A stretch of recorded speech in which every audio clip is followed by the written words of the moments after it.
नमस्कार, बहुत स्वागत आप सभी का। आप देख रहे हैं हकीकत क्या है। मैं हूं सौरभ शर्मा। आसिम मुनीर के खिलाफ तीन जगह फौज खड़ी हो चुकी है।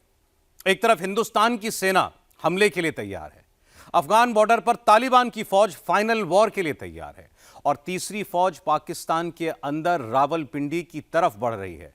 पाकिस्तान के पेशावर में मुनीर के खिलाफ पठानों ने बड़ी रैली की। पठानों ने मुनीर को आखिरी चेतावनी भी दी। पठानों ने कहा कि मुनीर कि सेना वापस बैरक में चली जाए वरना अंजाम बहुत बुरा होगा। आज आसिम मुनीर को इंडिया से भी वार्निंग मिली। आसिम मुनीर का क्या कुछ हो सकता है, इसका इशारा हिंदुस्तान ने दिया है। 2025 खत्म होने में अभी 23 दिन बाकी हैं। इन 23 दिनों में बहुत कुछ होने वाला है और इसकी शुरुआत आज पाकिस्तान से ही हो गई।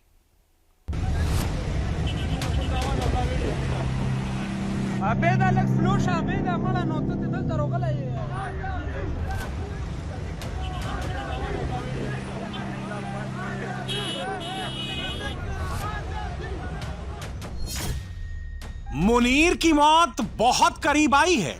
एक नई चीज आपके सामने रखेंगे कि एक कब्र है और दो लाशें हैं, एक पत्थर है और उससे दो परिंदे कैसे मारे जाएंगे। जुल्फकार अली भुट्टो और ज़ियाउल हक के दौर की जो कहानी है फिर से रिपीट करने की कोशिश कैसे की जा रही है।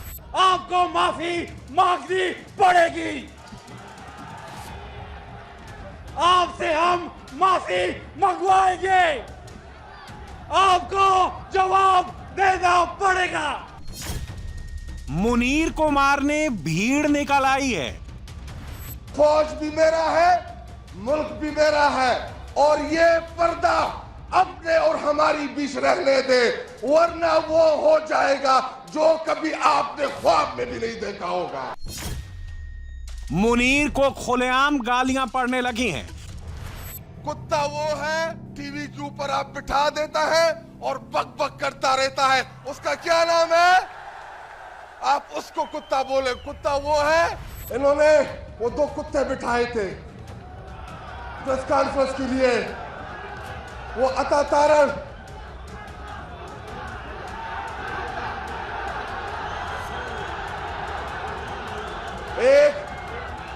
एक अता तारण और दूसरा ख्वाजा आसिफ। बेगैरतों, बेज़मीनों, हारे हुए लोगों, ख्वाजा आसिफ 5वें नंबर का हारा हुआ बंदा, आपने उसको डिफेंस मिनिस्टर बनाया है। मुनीर आर्मी का सच पाकिस्तान में गूंजने लगा है। तुम्हारी औकात क्या है?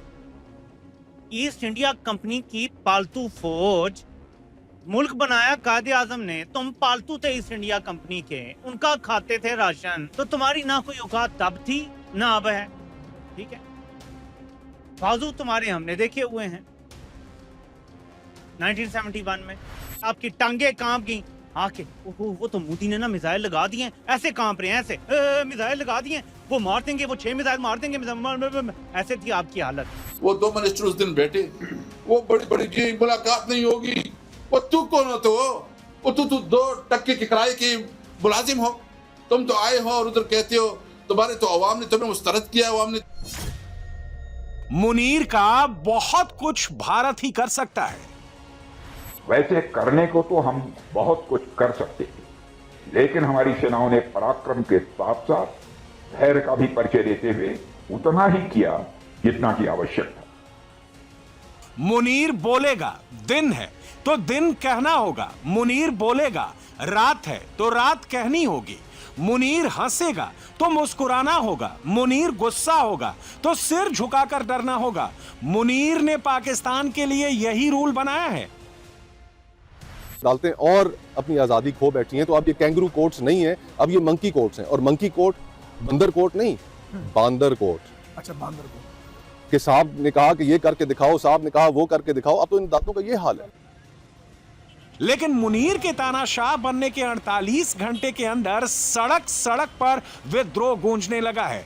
पाकिस्तान के पठान मुनीर के खिलाफ उतर आए हैं। पठानों ने सीधे सीधे मुनीर को चैलेंज कर दिया है।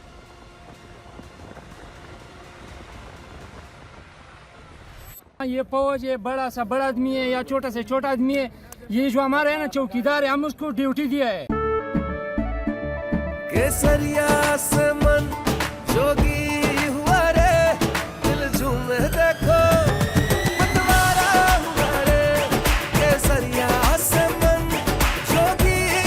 हर पल मनाओ केसरी त्योहार। विमल, बोलो जुबान केसरी। ठीक है, हमारा पैसे से ये चलता है। अगर इस तरह बात है, ये मुलाजिम है हमारा, सिक्योरिटी गार्ड है। अगर इस तरह नहीं है तो ये मर्जी करो।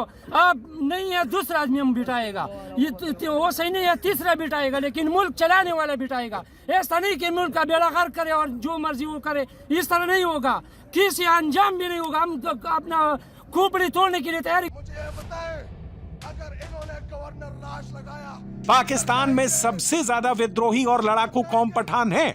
ये वही पठान हैं जो पाकिस्तान और अफगानिस्तान दोनों तरफ रहते हैं। मुनीर को पता है पाकिस्तान में कोई उसके सामने खड़ा हो सकता है तो वो पठान है, इसलिए मुनीर ने पठानों के खिलाफ डबल गेम खेला। राज लगाया तो ना इनका गवर्नर रहेगा और ना इनका राज रहेगा। अफगानिस्तान से पठानों को पाकिस्तान आने से रोकने के लिए मुनीर ने हमला कर दिया। अफगान बॉर्डर पर अफगानों का खून बहा दिया। मुनीर को लगा था अफगान पठान डर जाएंगे,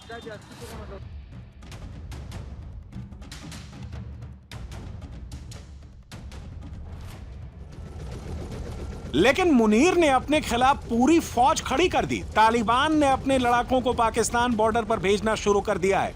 अफगानिस्तान ने पाकिस्तान के टुकड़े टुकड़े करने की कसम खा ली है। अफगान पठानों का सबसे बड़ा दुश्मन मुनीर बन चुका है।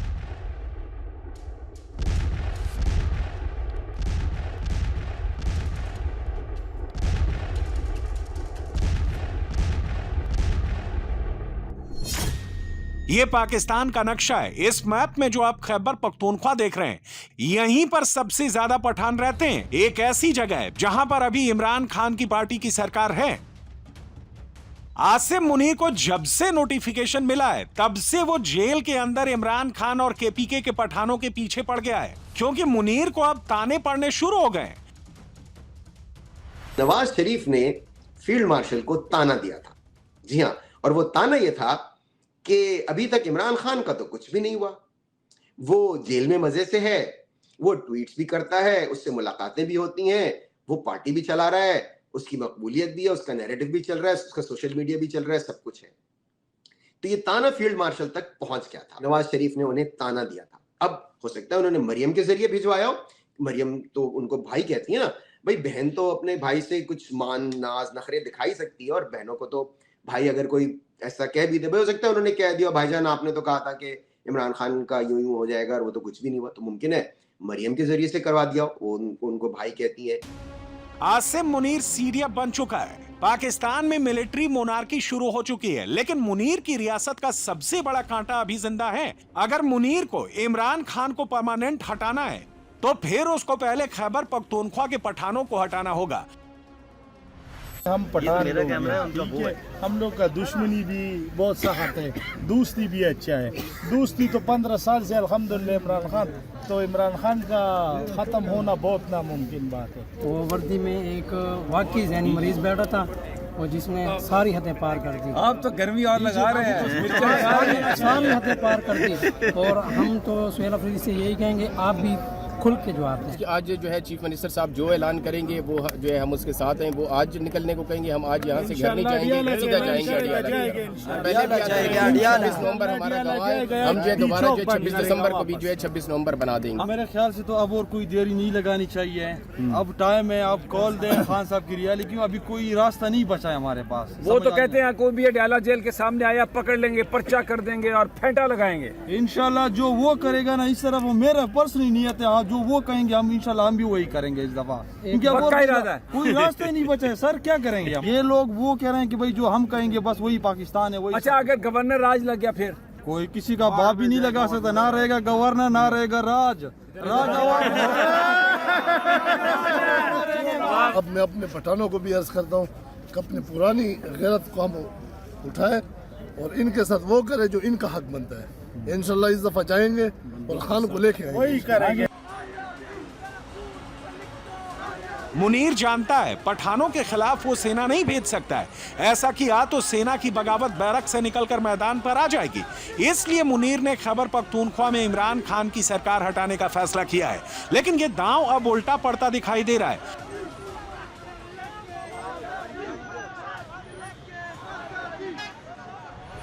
अगर इन्होंने गवर्नर राज लगाया, किधर जाएंगे? किधर जाएंगे? किधर जाएंगे? किधर जाएंगे? किधर जाएंगे? किधर जाएंगे? गवर्नर हाउस जाएंगे पहले। अगर इन्होंने गवर्नर राज लगाया तो ना इनका गवर्नर रहेगा और ना इनका राज रहेगा।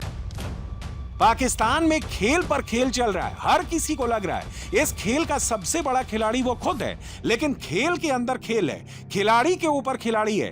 गेम किसके कंट्रोल में है इसका अंदाजा मुनीर को भी नहीं है।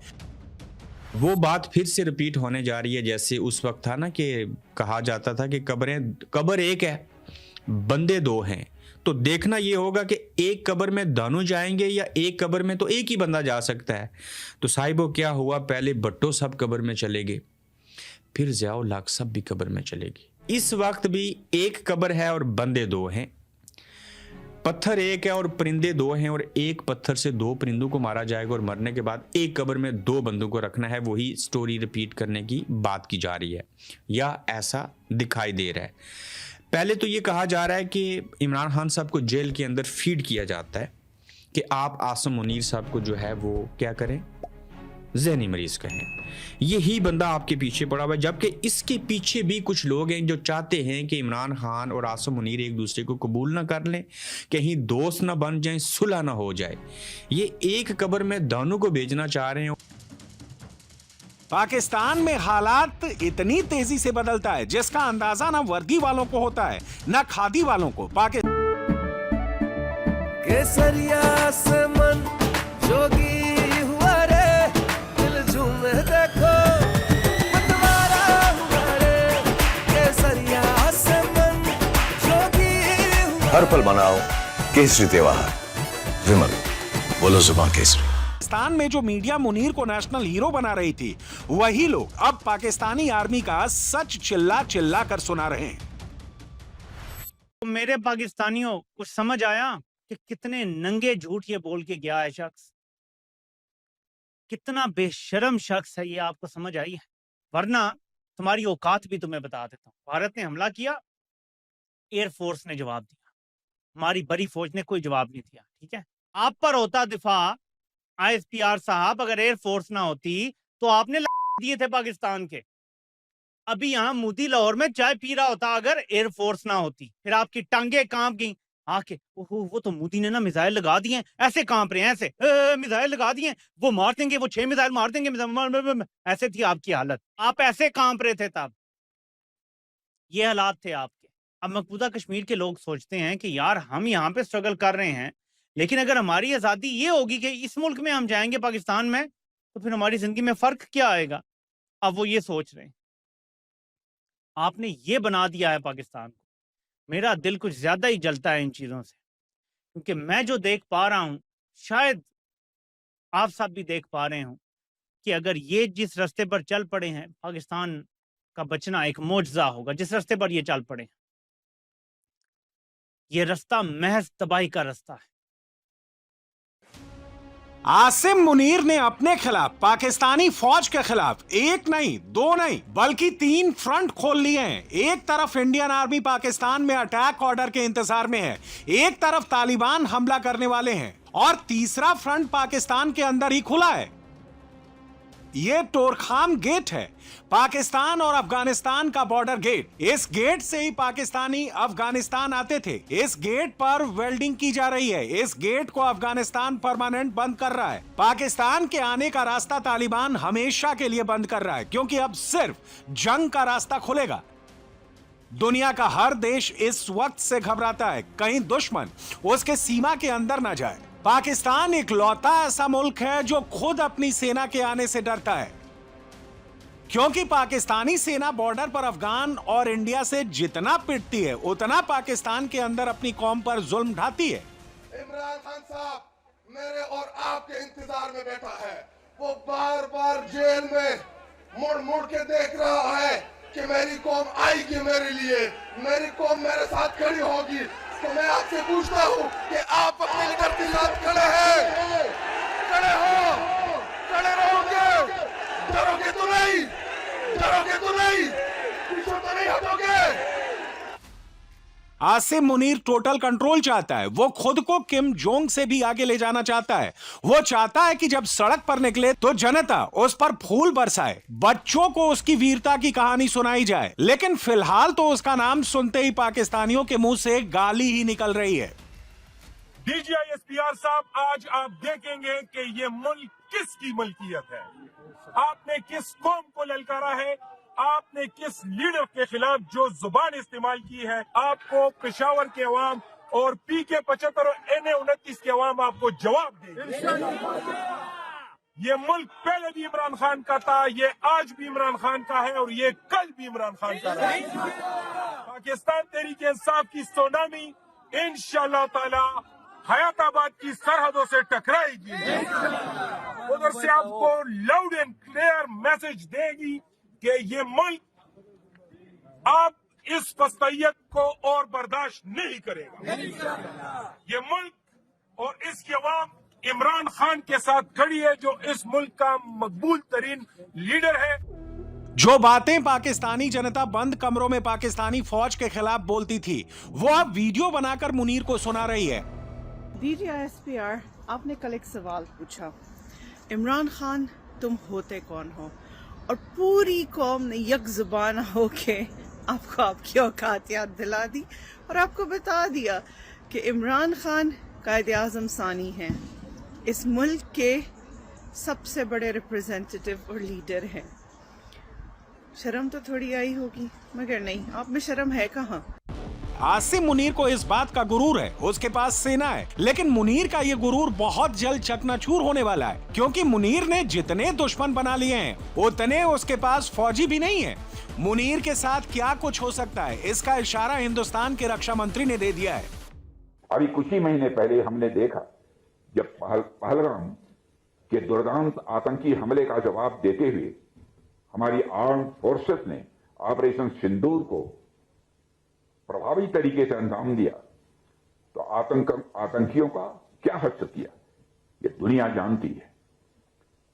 वैसे करने को तो हम बहुत कुछ कर सकते थे, लेकिन हमारी सेनाओं ने पराक्रम के साथ साथ धैर्य का भी परिचय देते हुए उतना ही किया जितना की आवश्यक था।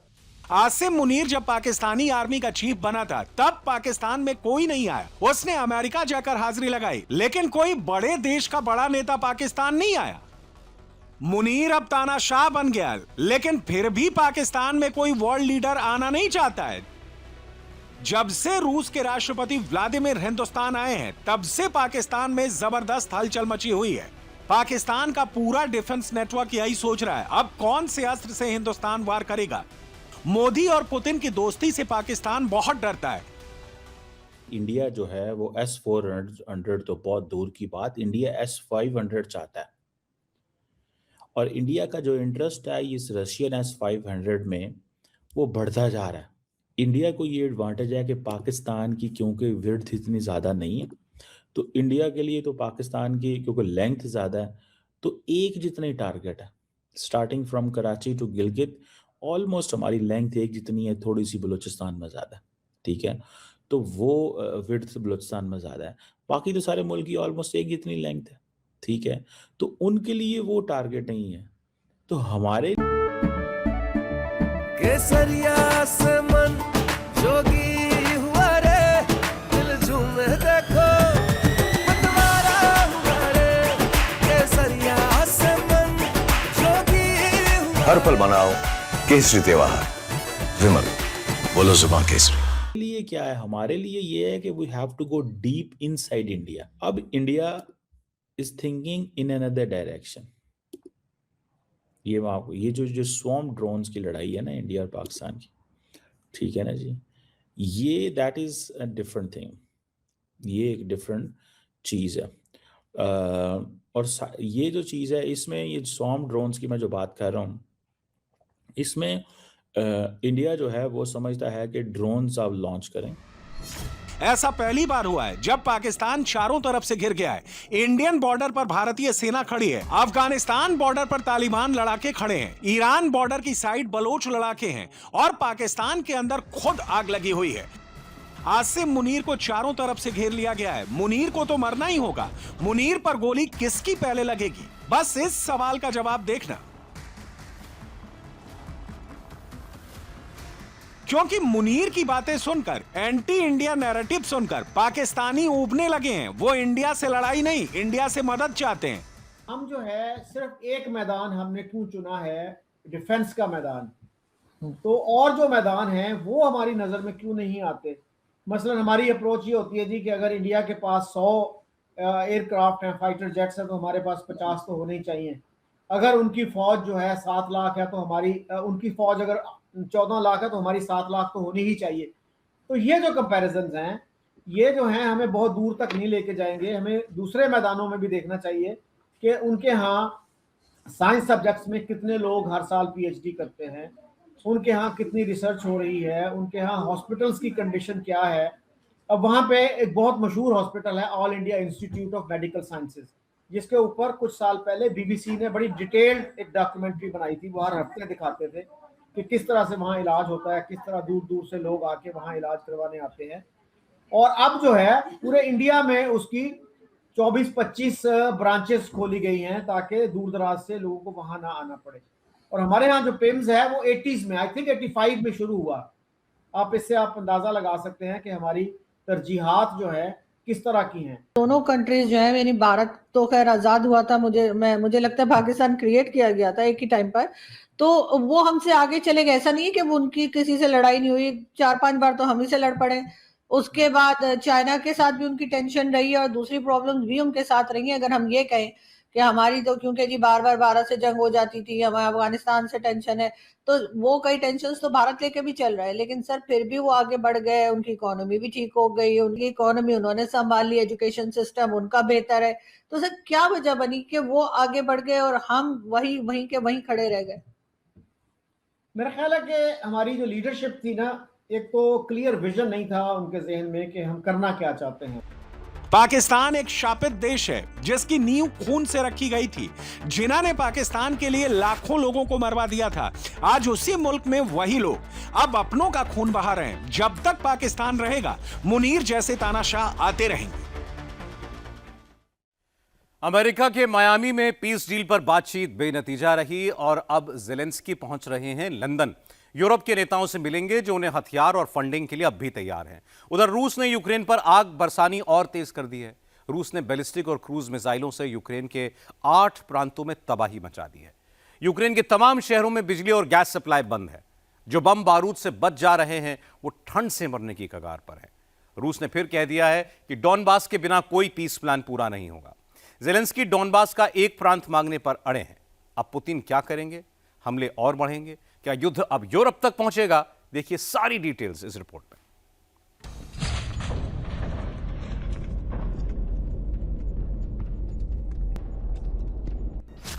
यूक्रेन जल रहा है, ज़ेलेंस्की लंदन घूम रहे हैं।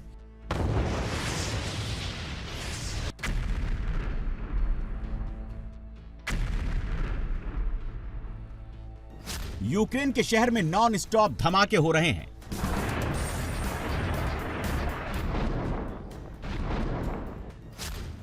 पुतिन बहुत फायर हैं, मिसाइलें बरसा रहे हैं।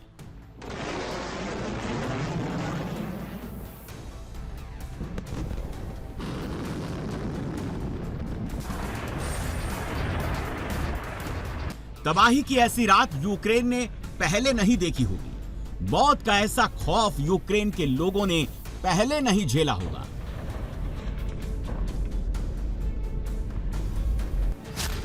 एक रात में 51 मिसाइलें यूक्रेन पर गिरी, 653 ड्रोन का हमला हुआ। रूस ने 36 क्रूज मिसाइल दागी, 17 बैलिस्टिक मिसाइल से आग बरसाई। यूक्रेन के 29 ठिकानों पर रूस ने हमले किए।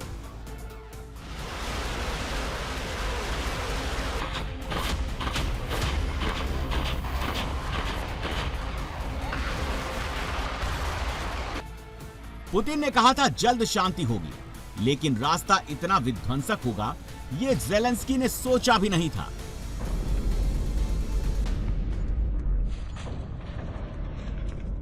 आग के शोलों में घिरा ये यूक्रेन का नेप्रो सिटी है।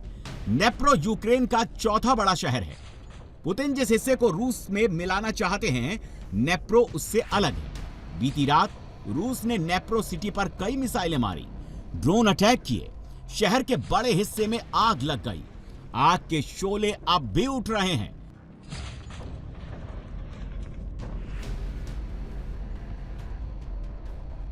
नेप्रो की जो बिल्डिंग जल रही है वो यूक्रेन का मिलिट्री इंडस्ट्रियल कॉम्प्लेक्स है। यहां नाटो से भेजे गए हथियार जमा थे। कई महीने से पूर्वी यूक्रेन की फ्रंट लाइन तक हथियार सप्लाई का ये बड़ा केंद्र यही सेंटर था। मॉस्को से सिग्नल मिला और रूस ने इसे जलाकर भस्म कर दिया।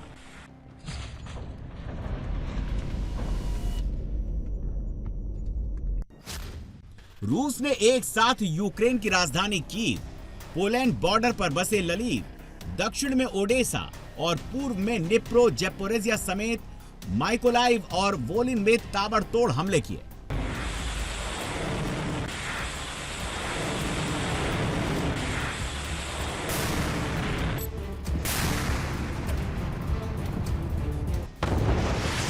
ये तस्वीरें पूर्वी यूक्रेन की हैं, जहां एरियल अटैक के बाद तोपखाने का मुंह खोल दिया गया। पूरी रात यूक्रेन के शहरों और बस्तियों पर हमले किए गए। इसके बाद ड्रोन से बम बरसाए गए। एक इलाकों में 15 से 20 बड़े बम गिराए गए। वहां जो भी बस्तियां थीं उन्हें तबाह कर दिया गया।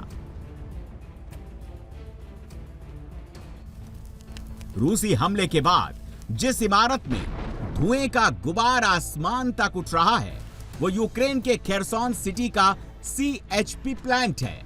यहां के 40,000 लोग सर्दियों में घरों को गर्म रखने के लिए इसी कंबाइंड हीट और पावर प्लांट पर निर्भर हैं। रूस ने रात में यहां 100 मोर्टार सेल दागे, प्लांट के बड़े हिस्से को तबाह कर दिया।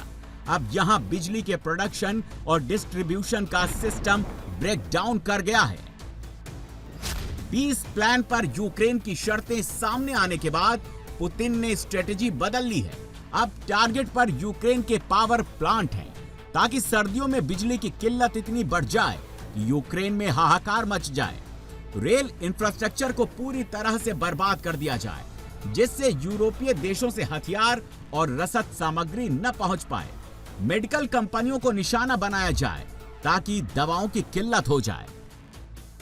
लिहाजा रूस अब बहुत बड़े हमले कर रहा है।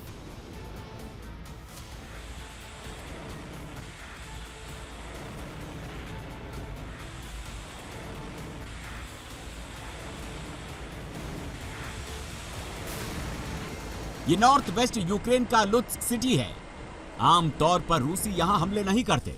अब ये भी सेफ नहीं है। यहां आर्मी का बड़ा वेयरहाउस था। रात में जिसे मिसाइल और ड्रोन से टारगेट किया गया, अब भी इस इमारत में धुआं उठ रहा है।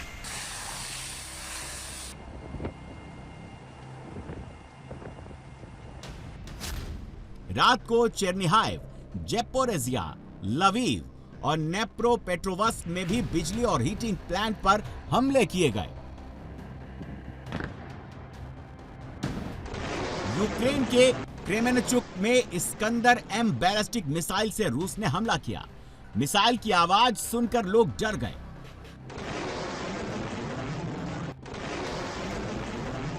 रात में रूस ने 2 इस्कंदर मिसाइल लॉन्च की, जो क्रेमेनचुक में तबाही मचाती नजर आई। रूस के Iskander M ballistic missile 500 kilometre तक मार करती है। दूसरे देशों को रूस इस्कंदर E मिसाइल बेचता है, जो 280 किलोमीटर तक मार करती है। इस्कंदर M मिसाइल में 700 किलो का वॉरहेड लगा है, जो टारगेट को पूरी तरह तबाह कर देता है। इसकी मार क्लस्टर बम या बंकर बस्टर बम से ज्यादा घातक होती है। मॉस्को में पीस टॉक होने के बाद पुतिन ने 2 दिन कम फायर किए, लेकिन ज़ेलेंस्की ने पीस प्लान पर बहाने बनाने शुरू किए तो पुतिन का पारा हाई हो गया। उन्होंने रूसी सेना को आदेश दिया, अब जल्द ही पूर्वी यूक्रेन पर कब्जा करना है। उसी के बाद नॉन स्टॉप हमले हो रहे हैं।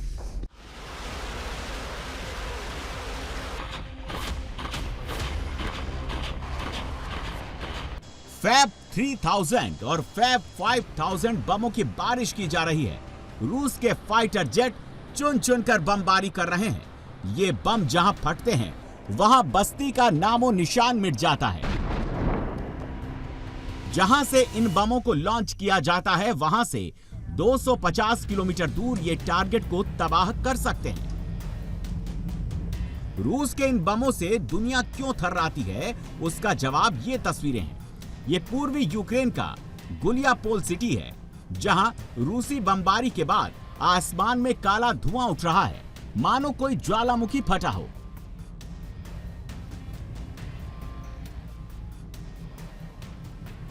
अब सवाल उठता है, ये तबाही कहां जाकर खत्म होगी? ज़ेलेंस्की को भी पता है कि डोनबास अब बचाना नामुमकिन है। रूस यहां एक एक घर को ड्रोन से उड़ा रहा है।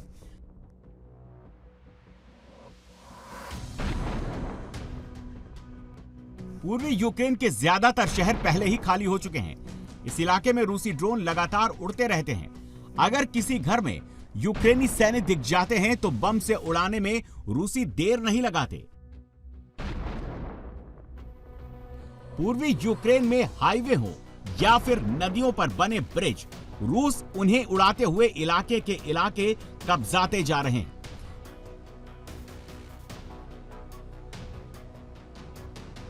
रास्ते में जो भी वाहन मिलते हैं, उन्हें भी धमाकों से उड़ाते हुए रूसी सेना आगे बढ़ रही है।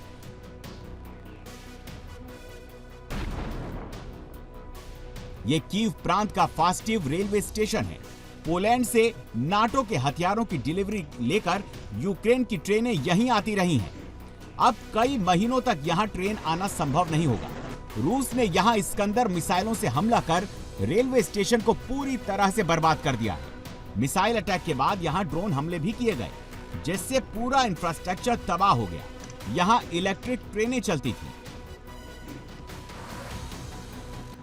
पुतिन का मिशन बिल्कुल क्लियर है, अपनी आर्मी को तेजी से जमीन कब्जाने के लिए आगे बढ़ाओ। यूक्रेन की सेना को रोकने के लिए सड़क, रेल सब पहले ही तबाह कर दो। ये रूसी आर्मी के आर्मर्ड वाहन हैं जो तेजी से उस हिस्से की तरफ बढ़ रहे हैं जहां अभी यूक्रेनी सैनिक मोर्चा संभाले हुए हैं। पुतिन के लिए डोनबास से यूक्रेनी सेना को भगाना इतना आसान नहीं है। यूक्रेनी सेना यहां कंक्रीट के बंकरों में बैठकर ड्रोन ऑपरेशन चला रही है। रूसी आर्मी जब तक इन बंकरों को नहीं खोज लेती, तब तक युद्ध खत्म नहीं होगा।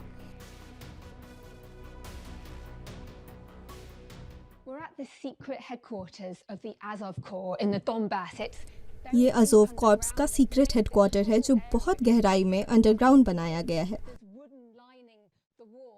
जैसा कि आप देख सकते हैं, यहाँ कंक्रीट की दीवारें और मजबूत छत है जो ड्रोन और मिसाइल से बचाती हैं।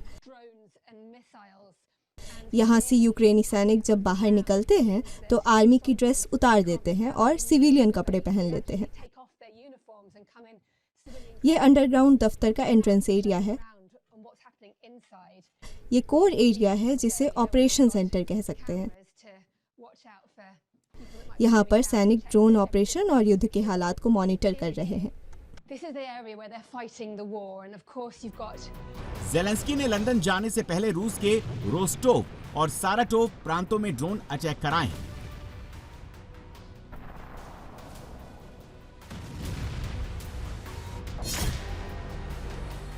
ड्रोन हमले का टारगेट रूस का एंगल्स ऑयल डिपो बना है, जो रूसी फाइटर प्लेन के लिए ईंधन सप्लाई का सेंटर है। रूस के दोनों प्रांत में ऑयल डिपो को निशाना बनाकर यूक्रेन ने रात भर ड्रोन अटैक किए।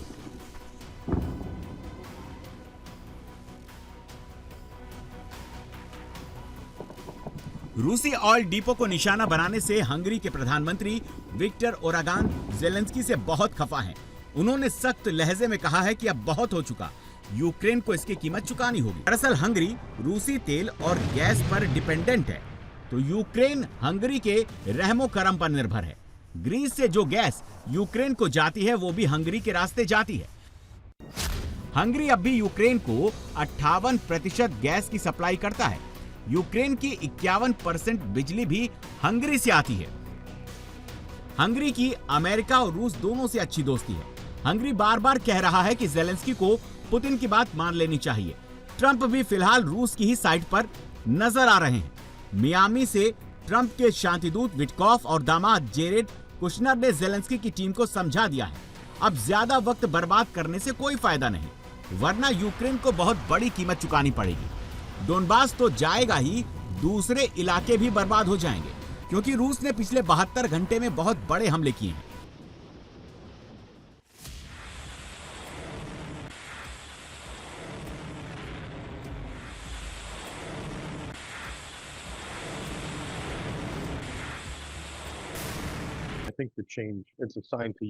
अमेरिका की नई राष्ट्रीय सुरक्षा नीति यूरोप के लिए स्पष्ट सिग्नल है। बेवजह वो पीस प्लान में रोड ब्लॉकर ना बने। हम मानते हैं कि रूस महत्वपूर्ण है, वो कोई विरोध नहीं है, वे कोई खतरा नहीं है, बल्कि वे वास्तव में यूरोपीय और वैश्विक स्थिरता के लिए महत्वपूर्ण है। उनके पास बहुत जरूरी क्रिटिकल एलिमेंट्स हैं, लिहाजा यूरोपीय यहाँ से वहाँ जंप ना करें, उन्हें क्रेजी होने की जरूरत नहीं है। ट्रंप के विशेष दूत केलॉग के बयान से लगता है कि जेलेंस्की अब सरेंडर की मुद्रा में आ चुके हैं। अगर लंदन में उन्हें फिर मैक्रो और स्टारमर ने चने की झाड़ पर नहीं चढ़ा दिया।